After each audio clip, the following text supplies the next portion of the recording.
Hey there, Mama. Welcome back to Married Moms Take Control, where we have honest conversations about marriage, motherhood, and taking charge of your life with confidence. I'm your host, Nevart Willborn. I'm a licensed professional counselor, and I'm here to support you through the beautiful chaos of mom life. Picture this. You are in the middle of the kids' bedtime routine and you ask your husband to jump in and help, but he's distracted and it feels like you're repeating yourself over and over. You're frustrated that you're nagging and you feel like your nagging voice is in your head saying, ugh, I sound like his mom, not his wife, or I keep bothering him and I know he's frustrated. Does this sound familiar?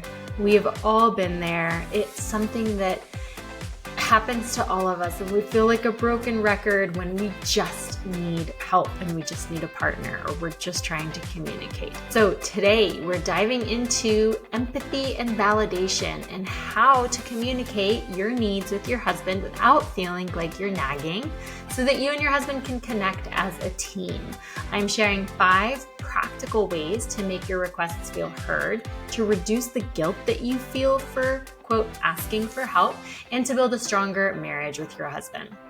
It's very, very common for moms to feel like their requests are unheard, and it makes us doubt ourselves or even makes us feel like we're nagging or being annoying sometimes. So let's change that together. Okay, before we get started, have you downloaded my free guide yet? It is an amazing guide, if I may say so myself. It is a free guide, and it is all about helping married moms learn how to communicate with their husbands, and it has specific simple templates to literally help you with your wording. And it's all about encouraging the connection that comes with better communication without having to go to couples counseling. So there's super easy steps that will help you notice how to take charge of what you're saying and what you're doing in a way that really helps your husband hear you more, helps you feel more confident about communication. You will notice the improvements immediately. So if you haven't downloaded it yet, please do. It is on all my social media profile pages and everything. It's in the show notes. The link is in the notes to this episode. If you can't find it, message me. I will send it to you. Super easy to find. So, what are empathy and validation in communication? Empathy is stepping into your husband's shoes, so understanding his feelings like stress or exhaustion, even if you don't agree with him. It's just being able to see where he's coming from. Validation is acknowledging those feelings by saying something like, I see you, without judgment. So for married moms, this is a game changer because you're constantly juggling the mental load, planning dinners, managing school schedules, keeping the house from falling apart, and just taking care of everything around the house with the kids, with yourself, etc. And so when you ask for help and it feels ignored, it's really easy to snap or keep repeating yourself. And that thought that comes with that a lot of the times is, why am I having to beg for support from my teammate? So this is where empathy and validation come in. And this is why they're so important, because I'm going to help you manage that feeling and that frustration that comes so naturally and unfortunately common for most of us. So these skills can shift your requests from sounding like nagging to sounding like a teammate who's trying to engage their teammate into participating and doing the things. So instead of saying something like, can you finally please do these dishes that have been sitting in the sink, the past 2 days? You might say something like, listen, I know you're really tired from work. I'm feeling swamped in the kitchen as well. Can we do this together so we can get through it faster? Okay. By saying something like that, it shows that you understand his world, that you are taking time to acknowledge what he's going through, and that'll make him more likely to listen. It's not a competition. It's not a one-upping. It's, hey, I know where you're coming from. I'm struggling too. I'm not trying to overpower your struggle with my struggle. I'm just saying, I see you, I see what you're going through. I'm also going through stuff, but let's just do this together and we'll get through it faster. It's not about coddling. It's not about tiptoeing around his feelings. It's about creating a safe space where you both feel valued, because we don't want to downplay what he's going through and make it seem like what you need is more important. But we also don't want to be so scared to hold him accountable for hey, this is a responsibility that we both have. So it's important to have that accountability, but it's not about what you need. It's about how are you communicating it. Okay, so let's talk about why empathy and validation are so hard for married moms. First, and obviously, we're very stretched thin, right? So between your carpools, if you got a baby, you're doing diaper changes and, moods of children and running around and taking care of the house and everything, you are exhausted. And it's tough to pause and think about your husband's feelings when you're feeling so overwhelmed and you can be feeling like you're drowning. So second, resentment creeps in. If you feel like you're always asking for help, it's easy to think, why should I care how he feels when he's not helping? Right? Third, time is tight. In having deep, empathetic talks with your husband might feel like a luxury when you're just trying to survive the day. So hard to talk about it when you're overwhelmed, hard to have compassion when you're feeling like you're drowning, and it's hard to find the time. But it's really common for moms to feel dismissed when their husband doesn't jump in to help, which makes us lean on repeating ourselves and nagging and just kind of having to say it over and over to get through, to get the help. We're pulling help. We're trying to get it. But the good thing is, the way I'm teaching you to do it, you don't need hours to show this validation and empathy to your husband, to make this impact to where you can have these small intentional moments that can really transform how you communicate and that stop the nagging and the guilt that comes in with it. So I want you to think about right now, like, when is the last time that you felt like when you were asking your husband something or, trying to get him to step in and help, that you felt like you were nagging and you really wish that you weren't doing that, right? I'm sure you can come up with an example. So let's fix that. Let's do that together. So I'm going to start us off with some examples. I want you to see how everyone that goes through this, it's very relatable. It's a common mom thing. It's why there's so many memes online about the nagging woman or the husband that's not listening and the woman that's having to repeat herself. It's a thing. We all go through it. So examples. Let's talk about how, in these examples, how you can find an opportunity to input empathy and validation to be able to turn nagging into more of a connection and more into teamwork. So first example is an example at bedtime. So just, imagine wrangling the kids into bed and your husband is maybe sitting on the couch on his phone or he's distracted doing something else and he's not helping. You may want to say something like, can you please help for once and not leave me to do this by myself? That feels naggy, feels very critical. Instead, an empathetic response would say, hey, I know you've had a really long day and that you're exhausted. You and I are both worn out, but right now I'm feeling really overwhelmed doing this by myself. Can you jump in with the kids and maybe we can do this together faster and then we can both just move on, go to bed. Okay. That example shows that you notice his stress, you're acknowledging his struggle, but it's also making it a request for team effort, not a demand. And it's saying it in a way, instead of saying, this isn't just my responsibility, you're saying, we're both tired, but this is something that we both need to do. And it would be easier if we do it together, So you are engaging him in a team effort. You're not demanding, you're not being dismissive of what he's going through. It's a kinder approach. Example 2, let's talk about a chore example. So imagine you're planning maybe the meals for the week and your husband is not helping at all. He's, just not pitching in. And you might be tempted to say something like, why am I the only one that ever food preps and cooks our meals? So instead, showing empathy, you could say something like, I know you've been swamped at work. I know you don't love doing the meal prep with me, so you don't want to do it with me right now. I get it, but I don't really love doing it either. And it's something that we both it has to get done. Can we just do this together so that I'm not feeling so overwhelmed by it? Can we split it this week, or can we take turns, or can we do it together, right? It respects his world. It shares your load, and it does open up this collaboration, right? An invitation for working together without the guilt of feeling like I'm inconveniencing him by asking him to do this with me, right? It's mutual responsibility. You're asking him to do it with you. All right, example 3. Let's talk about maybe a clash in parenting. In this example, imagine you are strict about limiting screen time for your kids, but maybe your husband lets the kids watch extra TV or iPad or phone or whatever. And you snap and say, you need to stick to the rules. Okay, so instead, maybe use empathy towards your husband and say, I know you wanted to give the kids an extra break or fun time watching their phone, or I know they were kind of stressing you out and you just needed a break and wanted them to have a phone, but I'm worried that they're having way too much screen time. So can we sit down and talk about some kind of compromise? Because I want less. You're a little bit more easygoing with it, which is fine, but I just don't feel great about it. So can we sit down and talk about it and come up with something that we both agree to and can stick to? Okay. This example acknowledges that his intent is not evil. He's not like, I don't care about our kids. It's maybe he needed a minute. Maybe he just wanted the kids to have a little bit of extra fun and he didn't think it was that big of a deal.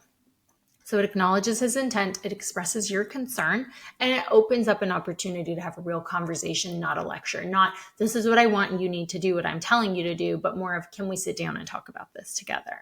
So these examples, these moments can show how empathy and validation can make your requests feel less like nagging and more like partnership. Again, it's about connection, not control. All right, mamas, let's talk about 5 practical ways to stop feeling like you're always nagging your husband when you ask for something. So these are quick and, of course, mom-friendly because we don't have time. They're easy to implement, even if you're just fitting them in between doing your chores or doing your work or spending time with the kids. Okay, let's dive in. So number 1, start with empathy. Okay, so before asking your husband for whatever it is, think about his day. Maybe he's stressed, maybe he's tired.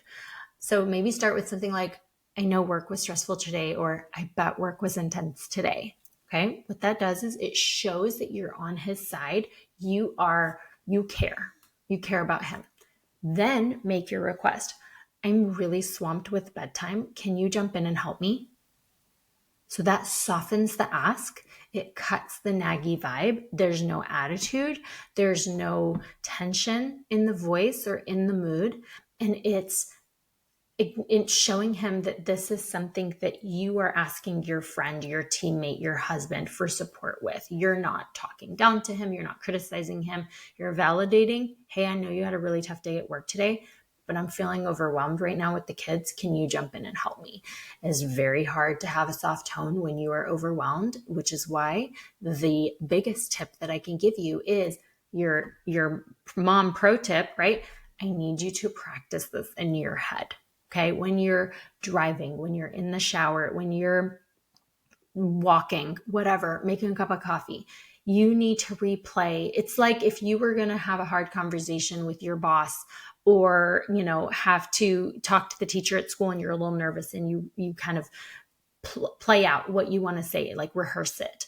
This is the same thing. You are trying to cut the emotion or cut through the built up emotion or tension of feeling overwhelmed and trying to train your brain to calmly walk into the other room where your husband is and very, very with controlled tone, say this thing. That is very difficult to do, right? Practice it. Practice. Play it out in your head. A lot of the times we have that after we have a confrontation with someone, you're like, oh, I wish I would have said this thing. This is what I really wanted to say and I just didn't get it out, right? We have the opportunity with these practices, me even teaching you this is your opportunity to try to prevent yourself from being in that situation.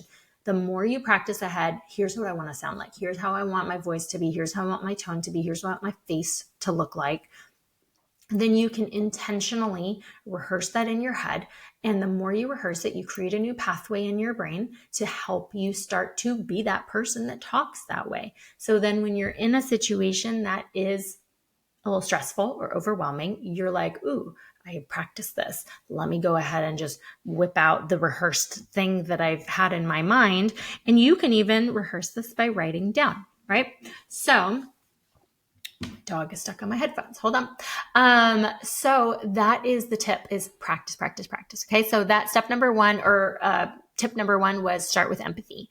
Okay. Number two, validate his feelings. Okay. I want you to acknowledge his emotions. You heard me say that in some of the examples earlier.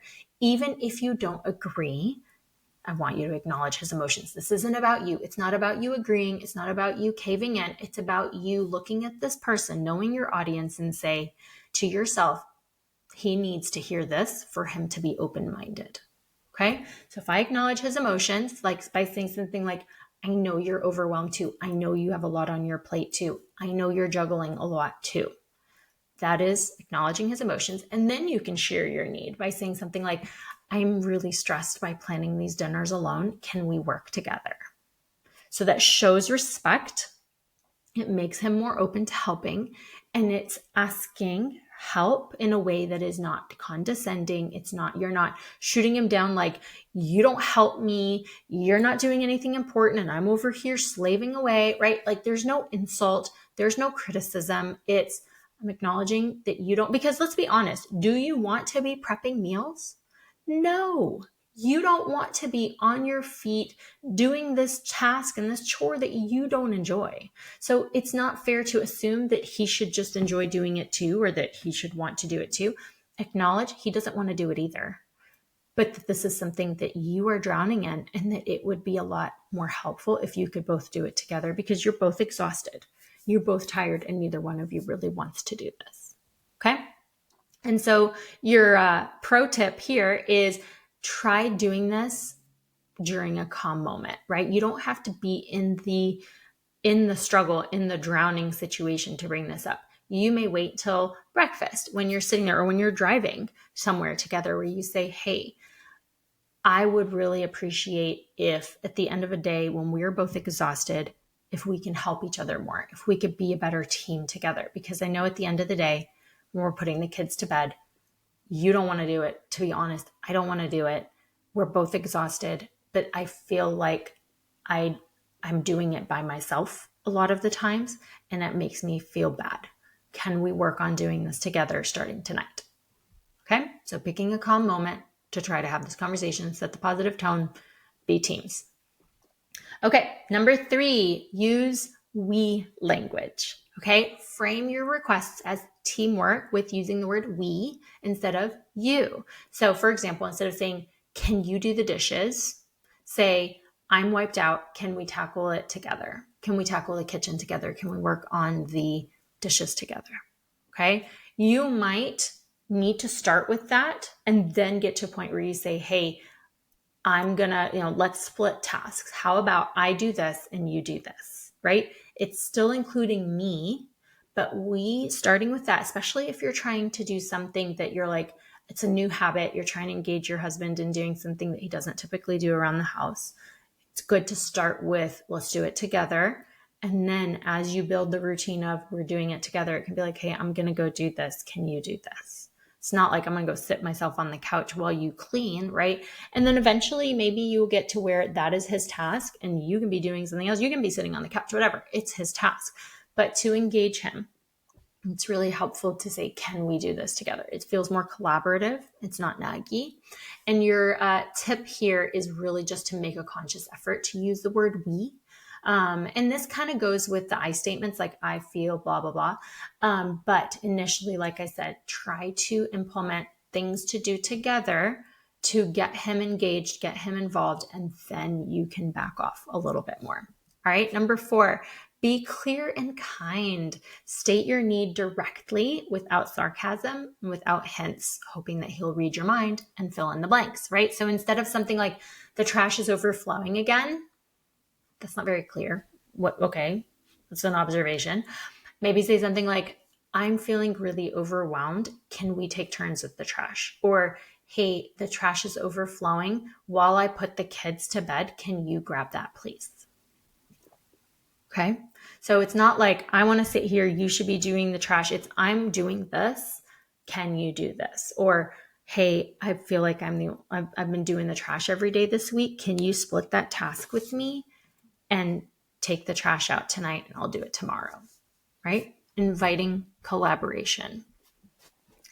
So being clear also is important, right? I think that's something that we do a lot because we're afraid to be direct. We're afraid to come across as confrontational. But what we end up doing instead is being so unclear or sarcastic, like, I guess I'll take the trash out again, that we think we're being cute, but really we're being condescending, or the sarcasm doesn't feel good. So it's important. Just, I would rather you, this is a conversation for another time, but I'll just kind of drop it in here. I would rather you have a disagreement and a possible tension with your husband by you being clear than by you being sarcastic, right? Obviously, I'd rather you have no tension at all. And what I mean by this is if you say to your husband, hey, I know you're exhausted. I'm exhausted too. I'm doing this. Can you jump in and help? If he has a really, really terrible response to that, that is something that you can handle very, very differently because you have no part of guilt in it. You haven't done anything wrong. And that's where we can come back the next day and say, that was really unfair. I don't understand why you got mad at me when I was doing the things for our family, asking you to engage with our family, and you got mad at me, right? And again, that's why I say this is for a different conversation, but I'm planting it here because I want you to see that confrontation can happen regardless. Pick the lesser of two evils. Be the honest, truthful, kind, owning statement, managing your tone, all of that. And if he still responds badly, I will teach you how to handle that.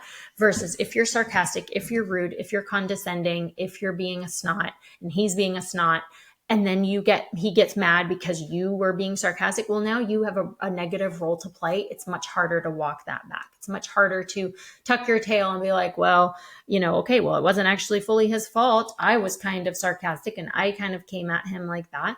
So you do what you need to do it the right way. If he doesn't respond well, I will teach you how to handle that. Okay, so tip, for that one, the advice that I have for you on that is maybe try writing in your phone or on paper, like, what are you asking? Practice by writing it down. Say, okay, if I want to be clear and I don't want to be sarcastic, what is that kind of uncomfortable thing that I'm asking for? Let me write it in my phone. Hey, can you please help me do this? Or can we tackle this together? Or I'm feeling really frustrated because I'm exhausted and the kids aren't listening to me. Can you jump in here and help me with the kids? Okay.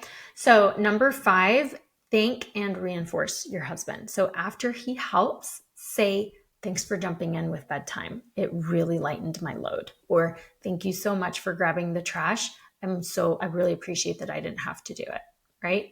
It shows that you notice his effort.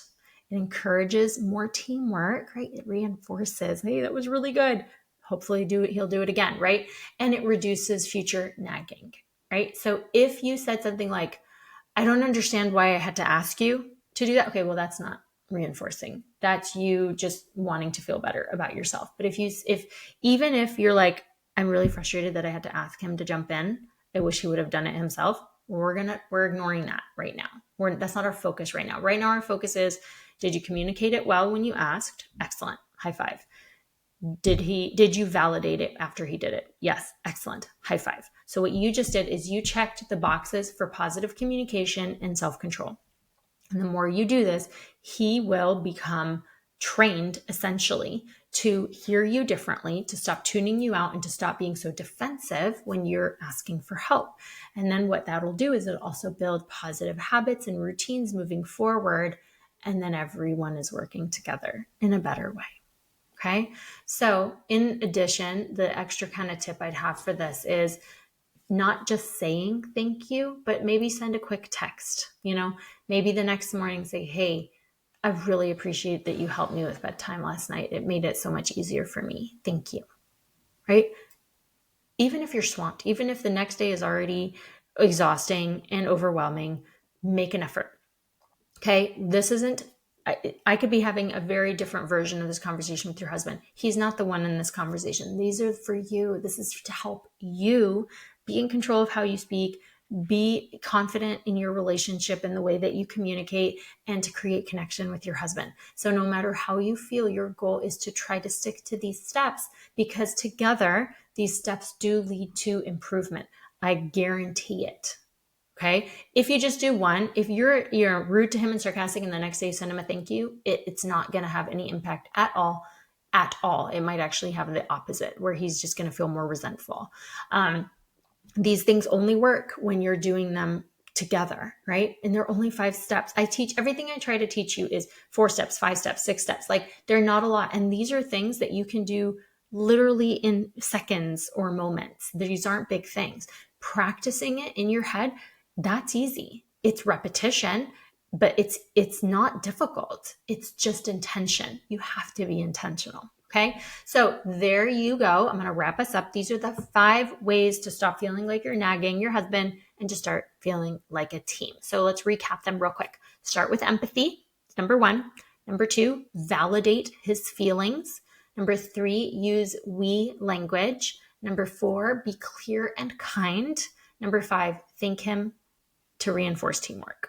Okay. These are not just tips. They are tools to help you communicate with confidence, to not feel guilty, and to strengthen your marriage. And the ripple effect, as always, is you model empathy and validation for your kids. It helps them connect with you. It helps them connect with others. It teaches them healthy marriage, right?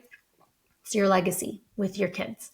So I really want you to try one of these tips at least this week. Like I said, they work best in conjunction with each other. But even if you just picked one, even if you did the whole, I asked him nicely and I followed up with a thank you, right? That's great. Okay. Start with empathy. I think that's probably actually the easier one to start with is, hey, I know you had a really hard day today. I bet you're really tired. Yeah. You don't need to be perfect. Just be honest. Just be real. Honestly, the biggest thing is look at your husband. Who are you talking to? Someone that you love, someone that you care about, someone that's your friend. Treat him like a friend. Treat him like someone that you value. Talk to him like you value him.